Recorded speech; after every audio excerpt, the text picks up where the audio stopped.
Assalamualaikum warahmatullahi wabarakatuh. Saya Dewi Rosyanti, calon guru penggerak angkatan 11 dari Kabupaten Hulu Sungai Utara, Provinsi Kalimantan Selatan. Pada kali ini saya akan melakukan supervisi akademik dalam pembelajaran dengan menggunakan paradigma berpikir coaching terhadap supervisi akademik tersebut.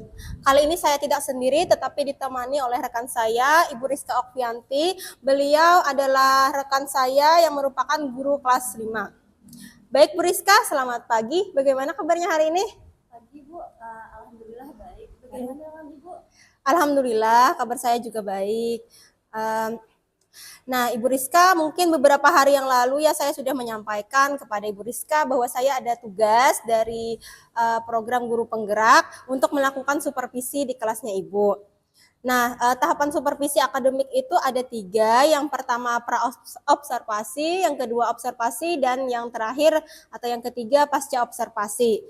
Nah, namun pertama-tama kita akan melakukan percakapan pra-observasi terlebih dahulu sebagai bentuk persiapan agar Ibu Rizka lebih siap dan lebih percaya diri dalam melakukan kegiatan belajar mengajar di kelas. Nah, untuk membuka percakapan kita pada hari ini, kalau boleh tahu nih, apa harapan Bu Rizka dari pertemuan kita kali ini?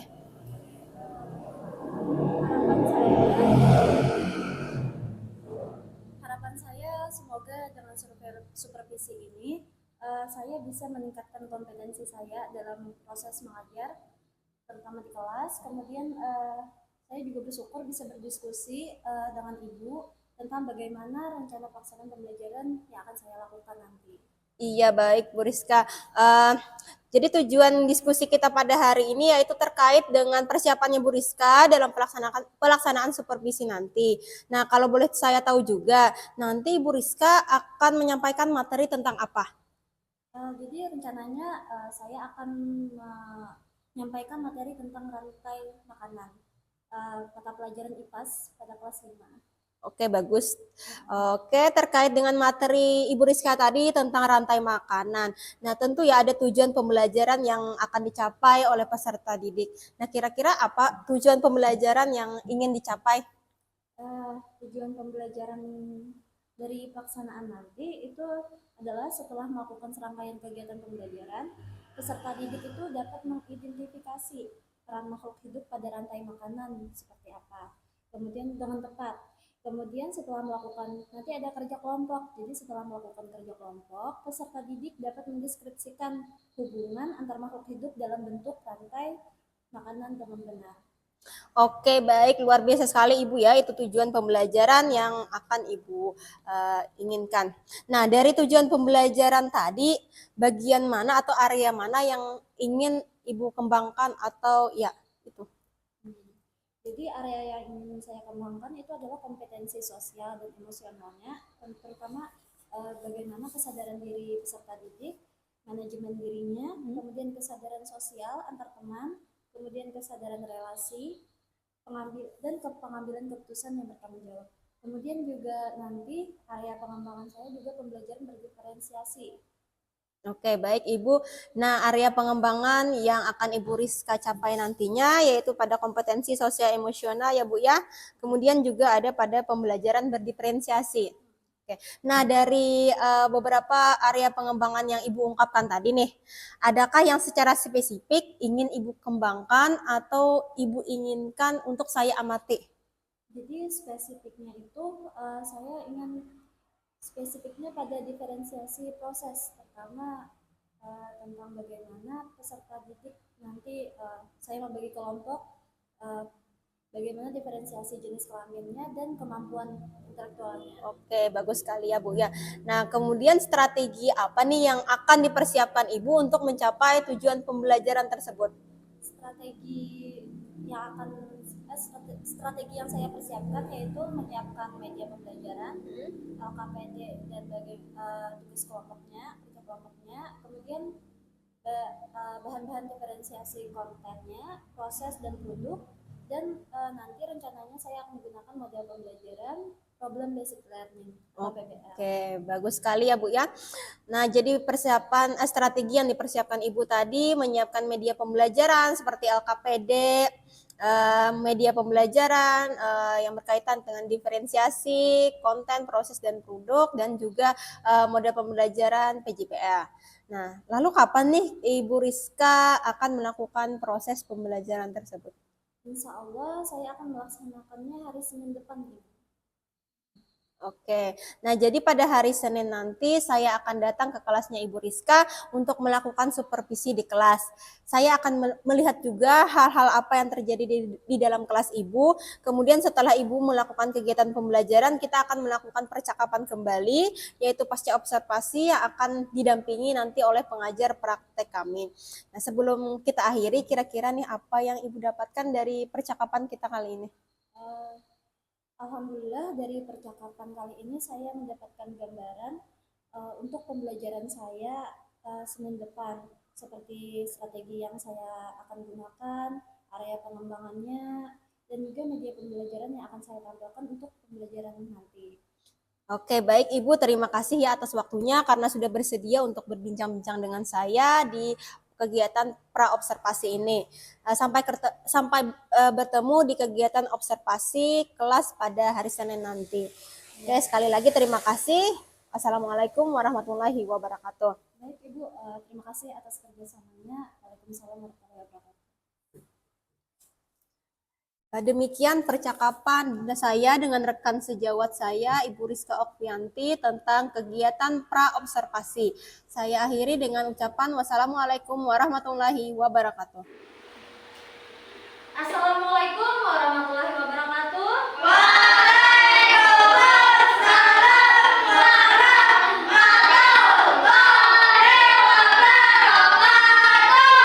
Bagaimana kabar kalian hari ini? Baik. Kalaunya baik kita ucapkan alhamdulillah. Iya, alhamdulillah. Semuanya sehat? Sehat. Semuanya sudah sarapan? Sarapan. Sudah makan pagi? Semuanya sudah makan pagi? Sudah. Ada yang tidak hadir lah ini? Tidak ada. Iya. Nah, sebelum kita mulai pembelajaran hari ini, kita membaca doa terlebih dahulu. Nah, kita persilakan untuk teman kita Ali untuk maju ke depan baca doa.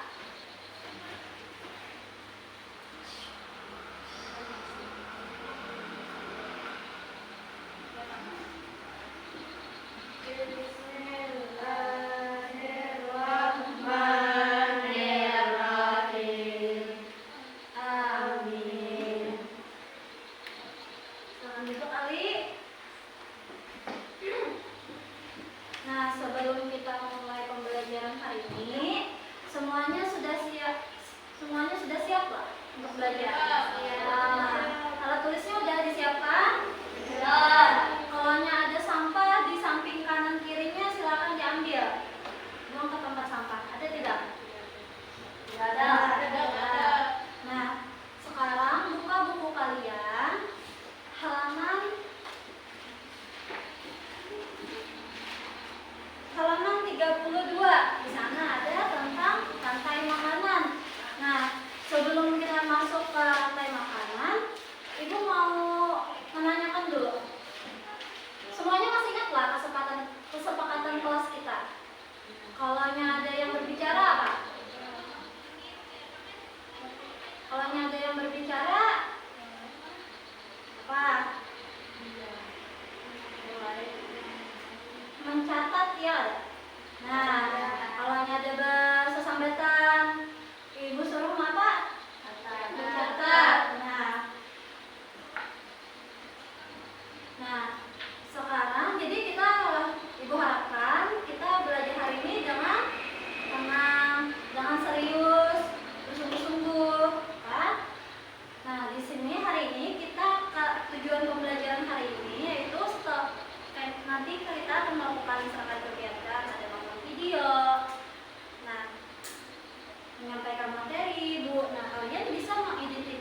hidup, tumbuh besar, ayam itu melakukan apa? Makan, ya kan? Sama kayak kita untuk tumbuh besar itu memerlukan makan. Nah, makan itu merupakan energi. Nah, sekarang di sini Ibu punya video. Nah,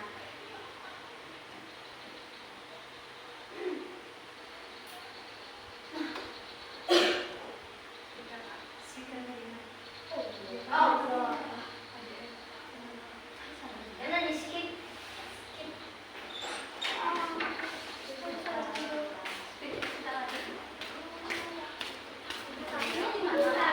Di musola.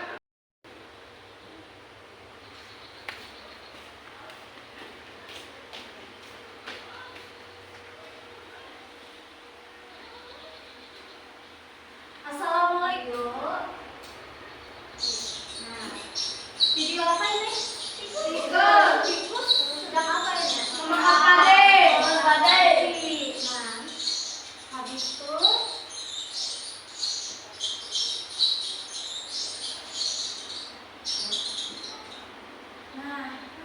tikusnya di apa? Siapa? Ular. Berarti apa? Tikus mendapatkan energi dari pagi, habis itu ular. Nah, ini nanti kalian diskusikan kan? Apa ya, Mak? Ulang. Burung elang. Ular.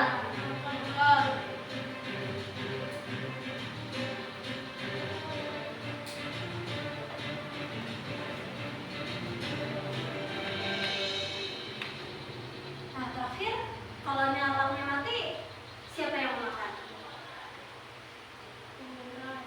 Nah, nanti kita diskusikan sama-sama. Nah, di sini ada lagi video. Karena seekor jaguar mengintai mangsanya di balik semak-semak. Dengan gerakan yang halus, ia menyusup ke tepi sungai, siap untuk menyerang mangsanya.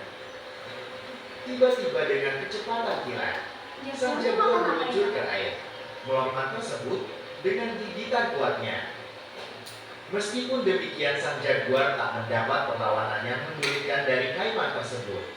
Walaupun pertarungan itu terjadi di dalam air. Dalam detik yang menegangkan, sang jaguar berhasil menangkap mangsanya untuk mengukir momen penuh ketegangan di dalamnya. Tingkat keberapa? Nah, Di tengah gemerlap aliran. Nah, semuanya sudah nonton kan? Nah,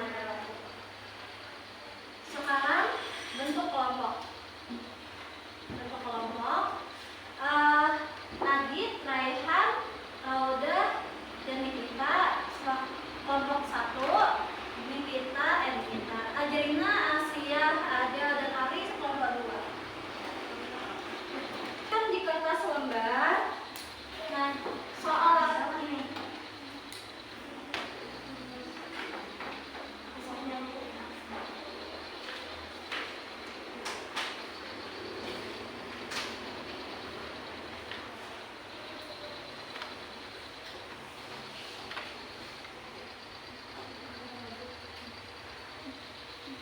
Jawab soal ini. Apa yang terjadi pada video pertama? Video pertama tadi tentang apa? Nah, ekosistem apa? Termasuk ekosistem apa? Ada padi, ada tikus, ada ular, ada elang. Nah, kemudian hewan apa saja yang ada di video? Video yang pertama tadi, nah, tulisin ya. Kemudian yang untuk video kedua, apa yang dilakukan macan tutul? Ya sedang, ya, nah, cetak. Kalian tulis ya.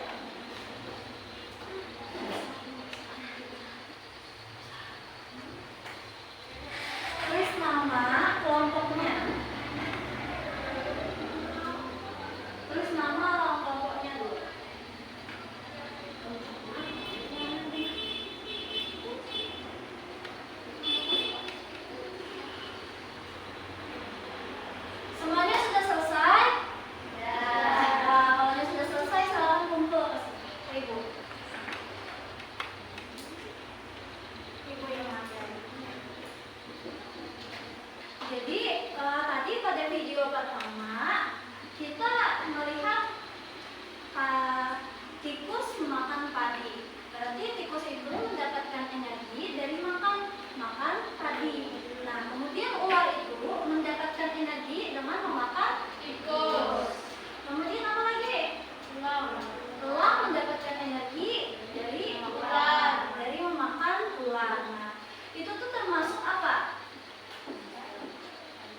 rantai makanan. Ya, jadi ada hewan tikus. Kalau ini hewannya tikus, ular, elang pas mati dimakan pengurai atau dikompuser. Nah, kalau yang video kedua tadi ada video macan tutul menerkam buaya. Nah, jadi buaya itu sudah konsumen.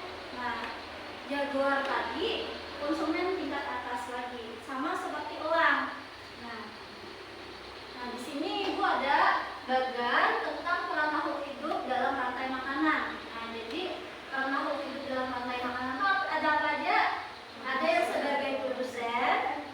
Produsen itu adalah coba saya bacakan kalau udah ya. Produsen makhluk hidup yang dapat memiliki makanan sendiri melalui fotosintesis. Ya, jadi produsen itu adalah makhluk hidup yang dapat membuat makanannya sendiri. Nah, dapat memproduksi makanannya sendiri. Nah, kalau yang konsumen kan Adelina. Konsumen makhluk hidup yang tidak dapat membuat makanan sendiri sebenarnya tergantung makhluk hidup lain. Ya, jadi konsumen itu ini tidak bisa membuat makanan. Nah, jadi mereka memakan makhluk hidup yang lain. Itu yang disebut konsumen. Nah, entahnya memakan tumbuhan atau ini memakan hewan yang lain. Nah, pengurai itu apa? Nah, jadi pengurai itu adalah yang menguraikan, kalau ada hewan yang mati atau tumbuh-tumbuhan yang gugur, busuk, nah itu dimakan oleh pengurai. Contohnya cacing, rayap, jamur. Nah, di sini ada gambar rantai makanan. Nah, sama seperti yang ada di video sebelumnya, padi dimakan tikus. Nah, biasanya konsumen tingkat 1 ini yang memakan tumbuhan ini termasuk hewan herbivora. Nah, kemudian dimakan oleh hewan karnivora, yaitu ular yang pemakan daging. Kemudian dimakan oleh hewan karnivora lagi sebagai konsumen tingkat 3. Karena ini konsumen 1, konsumen 2, konsumen 3. Nah, habis itu kalau nyanya mati, ini ada dia yang memakannya. Ini bisa mati seorang, goreng atau apa. Nah, dimakan oleh pengurai. Nah, pengurai kalau sudah pengurai itu mereka ini membantu pertumbuhan-tumbuhan. Jadi kalau ada pengurai kayak cacing, nah itu membuat tumbuhan tumbuh subur. Nah, sekarang kita ice breaking dulu. Silakan semuanya berdiri.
teman-teman, untuk pembelajaran hari ini kita usahakan untuk teman kita Adit maju ke depan, memimpin doa.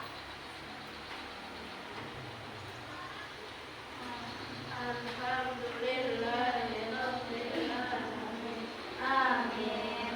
Ya, terima kasih Adit. Nah, Ibu tutup pembelajaran hari ini. Saya mohon maaf. Wabillahi taufiq wal hidayah. Assalamualaikum warahmatullahi wabarakatuh. Waalaikumsalam warahmatullahi wabarakatuh. Assalamualaikum warahmatullahi wabarakatuh.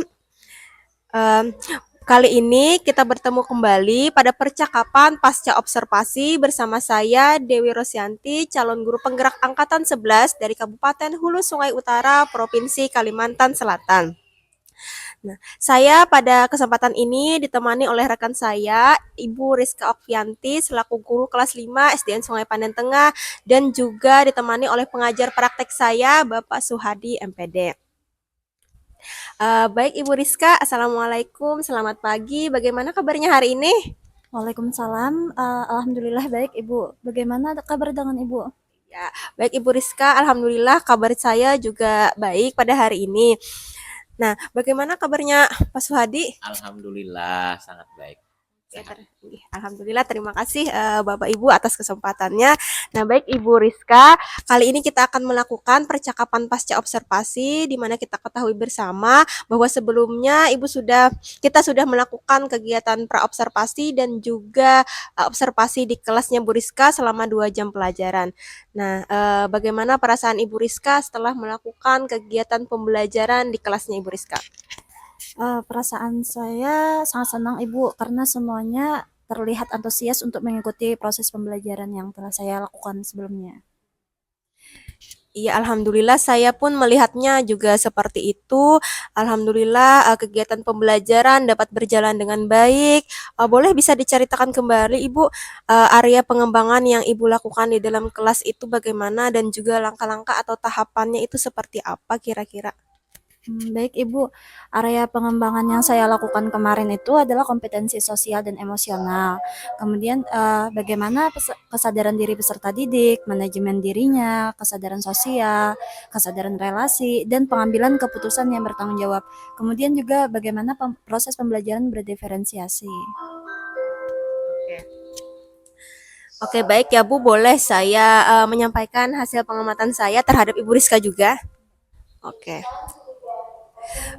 Jadi menurut pengamatan saya pada proses pembelajaran yang Ibu Rizka dilakukan di kelas tadi sudah sesuai dengan tujuan pembelajaran yang Ibu Rizka harapkan, seperti pada kegiatan praobservasi kemarin. Tujuan pembelajarannya setelah melakukan serangkaian kegiatan pembelajaran, yaitu peserta didik dapat mengidentifikasi peran makhluk hidup pada rantai makanan dengan tepat.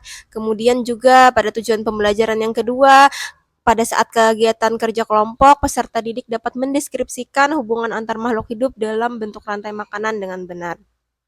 Kemudian juga pada area pengembangan yang ingin Ibu kembangkan sudah nampak terlaksana di pembelajaran kemarin. Itu terlihat sebagian besar murid sudah antusias dan berpartisipasi aktif dalam pembelajaran sesuai dengan area pengembangan yang Ibu Rizka lakukan, yaitu melibatkan KSE atau kompetensi sosial emosional dan juga pembelajaran berdiferensiasi. Nah, mendengar hal ini bagaimana pendapat Ibu Rizka? Mendengar yang telah Ibu ucapkan tadi, saya sangat bersyukur Bu, semua yang saya harapkan itu bisa terlaksana dengan baik. Alhamdulillah Bu. Iya, baik Ibu, selanjutnya nih dari pembelajaran yang sudah Ibu lakukan kemarin ya, kira-kira apakah ada kendala yang Ibu hadapi dalam kegiatan pembelajaran tersebut? Jadi berdasarkan kegiatan kemarin, masih terlihat ada beberapa murid yang kurang percaya diri Bu. Peserta didik ketika ditanyakan itu mereka malu-malu untuk menjawab. Oke, baik. Jadi kendalanya Ibu Rizka itu tadi ada beberapa murid yang masih kurang percaya diri dan juga masih terlihat malu-malu dalam mengungkapkan pendapatnya. Memang ya Bu ya, betul sekali. Kadang kita dalam pembelajaran itu memang lazim dialami oleh guru lain juga. Nah, kemudian apakah ada rencana tindak lanjut Ibu selanjutnya dalam mengatasi masalah untuk di kegiatan pembelajaran selanjutnya?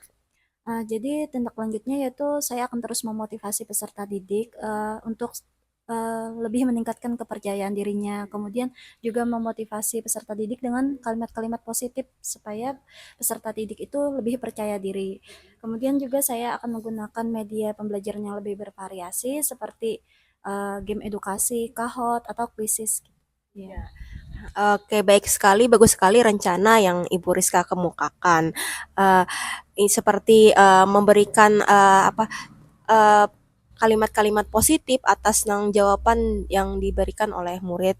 Kemudian juga nanti akan melakukan pembelajaran dengan menyelipkan games edukasi.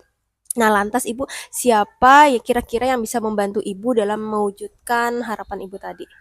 Mungkin saya akan meminta bantuan dengan rekan sejawat yang lain dan juga kepala sekolah ibu untuk melakukan diskusi untuk proses pembelajaran yang lebih baik nanti. Oke, bagus sekali ya, luar biasa sekali rencananya Ibu. Semoga bisa terlaksana segera dan bisa berjalan dengan baik. Saya menunggu kabar selanjutnya dari Ibu Rizka.